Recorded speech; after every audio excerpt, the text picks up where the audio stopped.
Hello friends, welcome to my YouTube channel. आज हम इस वीडियो में बात करने वाले हैं 10वीं क्लास की मैथ्स के बारे में। हमने जो क्वेश्चन है वो किए हैं प्रश्नावली 3.3 का पहला क्वेश्चन कर लिया था। अब हम करेंगे दूसरा क्वेश्चन। पहला क्वेश्चन हमने पिछले वीडियो में पूरा किया था चैप्टर नंबर 3 का। 10वीं क्लास की पूरी मैथ्स आपको इसी चैनल पर मिलने वाली है।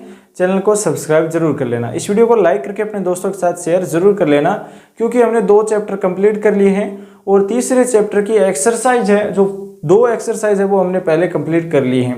आज हम तीसरी एक्सरसाइज के क्वेश्चन कर रहे हैं और आज क्वेश्चन जो कर रहे हैं वो है दूसरा क्वेश्चन। पहला क्वेश्चन हमने पिछले वीडियो में पूरा कर लिया है। अब हम देखेंगे दूसरा क्वेश्चन।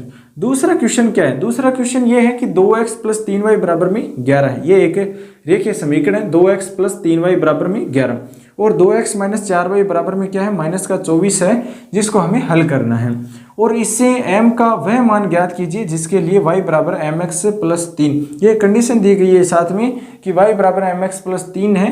हमें यहाँ से क्या करना है? इन दोनों समीकरण से x और y के मान निकालने हैं और इस समीकरण के अंदर रखने हैं। उसके बाद में m का मान हमारे पास में निकल जाएगा। तो इसका सॉल्यूशन करेंगे। इसका सॉल्यूशन किस प्रकार करना है? ये 2 समीकरण मैं लिख रहा हूँ। 2x + 3y बराबर में 11 है, ये पहली समीकरण है।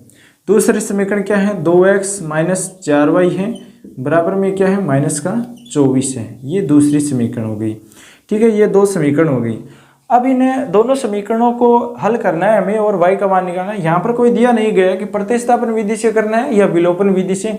आपको जो भी इजी लगे, जो भी विधि आपको अच्छी लगे, वो विधि से आप इसका x और y का मान निकाल सकते हैं। तो मैं यहाँ पर क्या कर रहा हूँ? समीकरण 1 से 2 को घटाए या 2 में से 1 को घटाए, दोनों में से घटाएंगे तो यहाँ पर 2x कट जाएगा। तो देखिए मैं यहाँ पर क्या कर रहा हूँ? समीकरण 1 - 2 कर रहा हूँ। ठीक है, 1 में से 2 समीकरण को घटाना है। अगर आपको घटाना नहीं आता है तो आप आराम से देखिए कि किस तरह से समीकरण में से समीकरण को घटाना है। ये जो x का मान दिया गया है ना, इसको x में से x घटाएंगे। x का मान x में से घटाना है आपको, तो 2x माइनस में क्या हो जाएगा? 2x हो जाएगा। यहाँ पर क्या है? यहाँ पर प्लस है तो यहाँ पर प्लस लगा देंगे। फिर 3y पहली समीकरण है ना, पहले में से घटानी है तो पहली समीकरण पहले पद लिखना है। y का जो भी पद है आपको पहले लिखना है, उसके बाद में दूसरी समीकरण का लिखना है। तो दूसरी समीकरण का क्या है? 4y है, तो हमें घटाना है तो यहाँ पर माइनस होगा और -4y के साथ में है तो ये क्या हो जाएगा? माइनस और माइनस प्लस हो जाएगा, तो ये 4y हो गया। फिर बराबर में क्या देखिए? 11 और माइनस हमें करना है 24, तो ये है माइनस पहले से है तो प्लस हो जाएगा, प्लस में 24 हो जाएगा।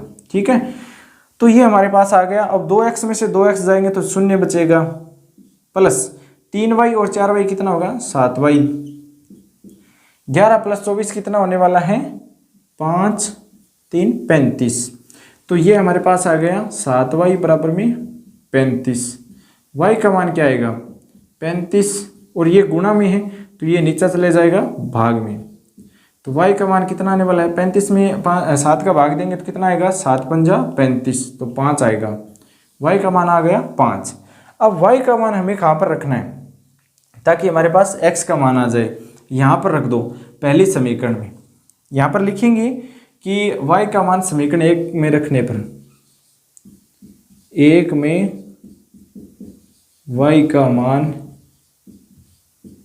रखने पर, ठीक है, ये आपको लिखना है। ये y का मान जो 5 है मैं समीकरण 1 में रख रहा हूँ। देखिए 2x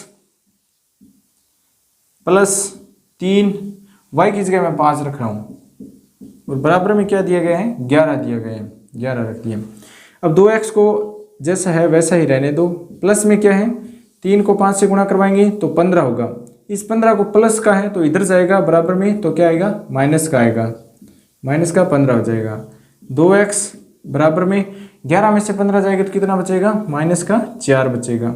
x का मान कितना आएगा? 2 × 2 = 4, तो ये क्या आएगा? -2।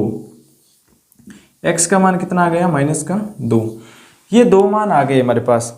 x का मान आ गया -2, y का मान आ गया हमारे पास 5।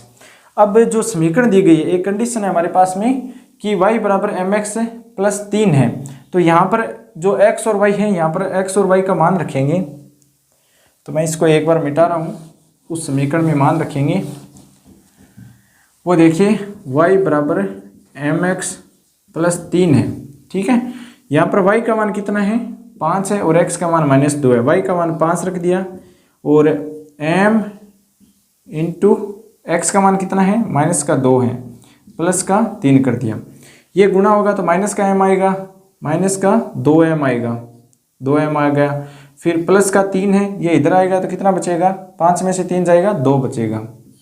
ठीक है, तो यहाँ से m का मान कितना आ रहा है, ये 2 है, ये भाग में चला जाएगा गुणा में है तो प्लस का 2 बट्टा में माइनस का 2, यानी कि दोस्तों 2 में 2 का भाग जाएगा एक बार और माइनस का 1 इसका आंसर होगा। तो m का मान कितना आ गया है यहाँ पर -1।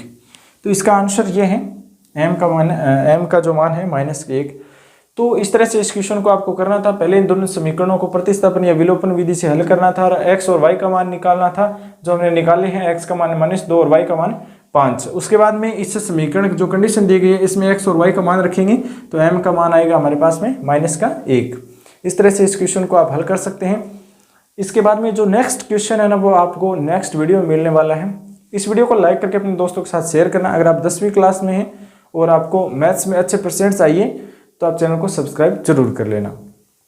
Thanks for watching. आपका दिन शुभ हो।